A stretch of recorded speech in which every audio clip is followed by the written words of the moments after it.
Good afternoon, ladies and gentlemen, and welcome to Beyond the Frame. My name is Nephew, and I'm going to be your host today. Today, we get to talk with, and only talk with, we can't see him, Mr. Randy Thompson, current president of BPAA. How are you, Mr. Randy? How are you doing today? I'm doing great today. A little rainy in Iowa. It is, and we've had a little bit of some technical difficulties, so unfortunately your video is not going to be able to be shown, but you're still going to share your insight and your knowledge, and we're going to get to some juicy info that's going to hopefully help everyone during this reopening time phase.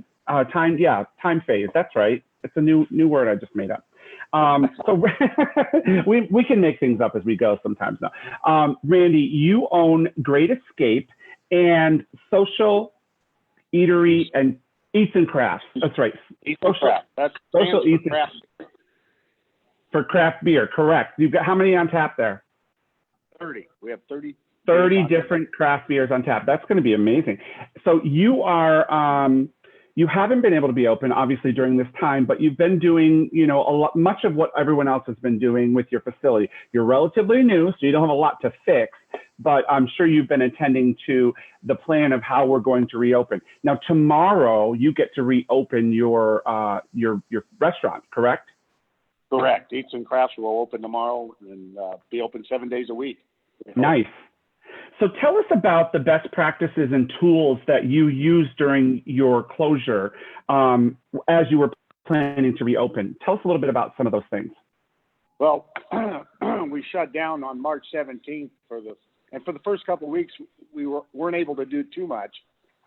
There was a lot of time spent asking questions and gathering financial information to send in applications to various loans and grants and banks. Right. And that takes a fair amount of legwork right there. Yes, and a lot of head work too, because you got to get all your numbers together and make sure that they all match and make sure they all balance when you send those in. Sure. It was pretty frustrating, and constantly they were changing their rules, their loan rules. Oh. So at the same time, one of the first things we did was call our vendors, our financial lenders and essential business partners also to request payment and service deferrals so we wouldn't have a lot of bills coming due during this downtime. Just also, Jay, we participated in several Zoom webinars and meetings with BPAA, IAPA, and also our local Chamber of Commerce were very helpful. Are you still with us? Back on? Yes. There we go. Yeah. And those were the resources and ways that we used in order to have them help us with small and local businesses in the area. And we tried to help other businesses in the area and other bowling centers too. Which, that's the soul and heart of BPAA, isn't it? Yes, it is. And we called all of our local ones and some around the country to find out how they were and what they needed and suggested where they go to get help with the finances since we had already been exploring those avenues. But, as the best tools in managing what we've done so far, there's plenty of opportunity to do building and pin setter and lane maintenance, cleanups, touch-ups, repairs, and maintenance. So we've been doing a lot of that.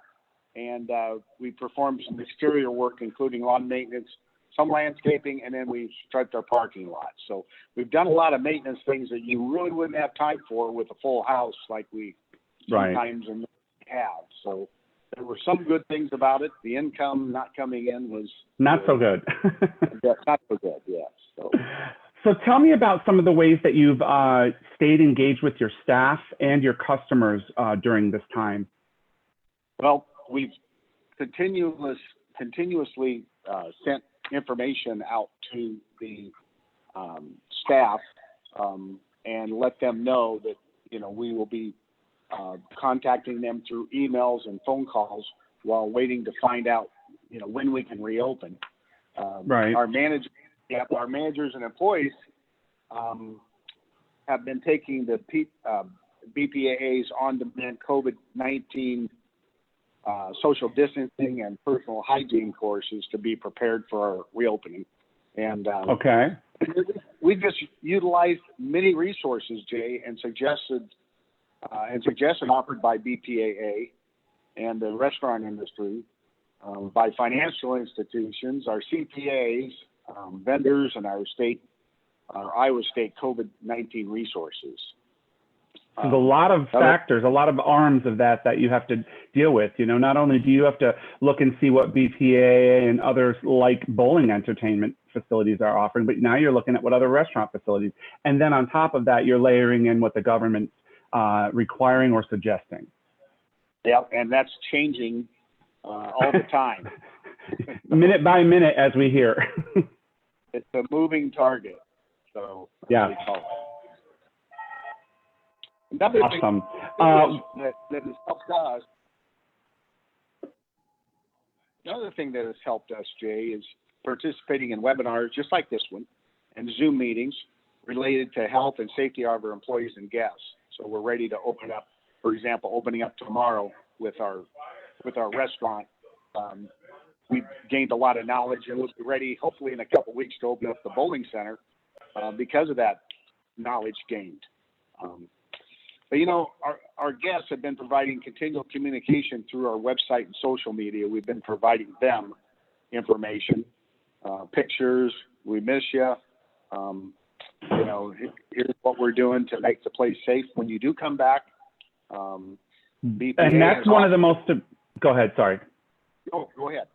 I was going to say that was one of the primary things that messages that we're seeing our other fellow bowling centers and entertainment options. They want to convey that message. You should be conveying that message. You know, here's what we're doing to keep you guys safe. Your customer safety is, you know, front of mind.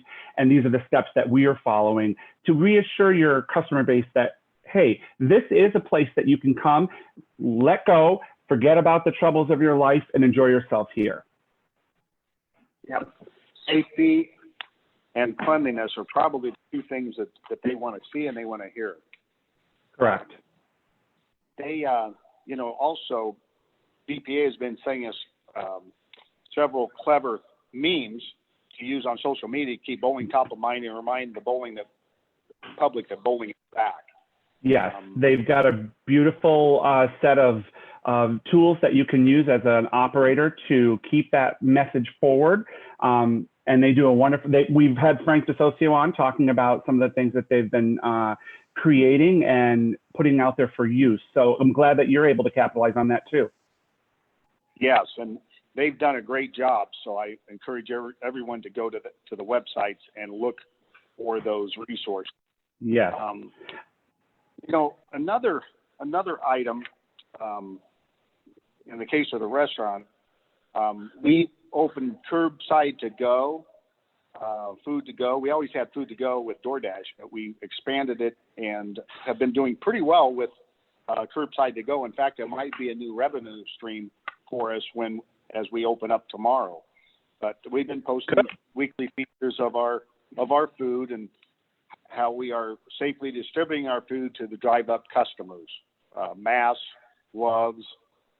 We wipe everything that we touch with them, including the pen that they sign the credit card receipt. Right. And they can call us directly, or they can order again through DoorDash or Uber Eats. So that's been convenient for them. It's important that you get on those other platforms, the distribution networks, the Uber Eats, the DoorDash, the Postmates, whatever it may be in your area, because I think that opens up another whole stream of customers, people who may not be aware that your facility has these things to offer. You know, they may not be your current customer, but they're on those platforms looking for food, and they'll see your food and say, hey, I didn't know this, or this looks delicious, let's get it. So good for you for doing that, because it does take a little time to set that up. Yeah, it does, but it's well worth it. And we've enjoyed seeing many of our regular customers, as well as new customers, drive up, as you mentioned, to pick up their food. Right. They're just excited to see us. Yes. And everyone asks, when are we going to bowl again? Yeah. When do you open? Especially the youth. We got so many youth. We got a big youth program, and they are all biting at the bit to start their leagues even, which we don't know what that's going to entail yet, which I'll kind of mention here in a little bit. Yeah, hopefully that's. I mentioned curbside to go, and at this point, as tomorrow May 15th, restaurants will be allowed to open in all Iowa counties at 50% capacity for dining in. And Okay. we hope that's what they're going to do at the end of the month for the bowling center. But our governor has stated she'll make another announcement on May 27th regarding the opening of more businesses, which we hope will be included for bowling centers, entertainment. And that'll be for your other attractions too, correct? Yes, we have a 24-lane center plus a 50-game arcade with laser tag and VR. So we're hoping to have that open too. Nice. Well, I'm hoping for you too. So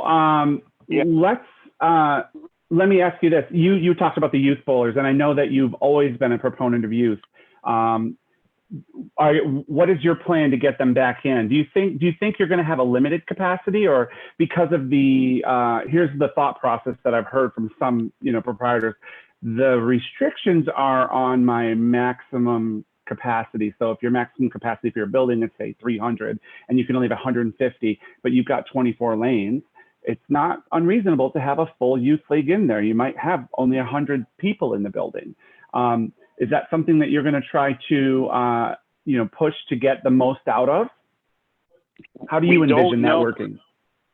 It's really going to be up to the governor and what she says, how much of a safe distance we have to entail. For example, you can have 6 in our restaurant. You'll be able to have 6 people at a table, no more. No more than 6. Yep, and they have to be 6 foot from another table. So, if that be the case on bowling, you could have one team on every pair of lanes. You could have one individual on every pair of lanes. USBC has been cordial and passed that rule that can be done that way too. So there's different ways we can do it. We can do singles leagues. Mr. Davis came up with a program today on a flex league, which we ran years and years ago. But there's a good example of a league that our proprietors might put together and make it a singles league, and they can bowl anytime they want during the week. Makes it more attractive. Yeah. I can fit it into my schedule. Yeah.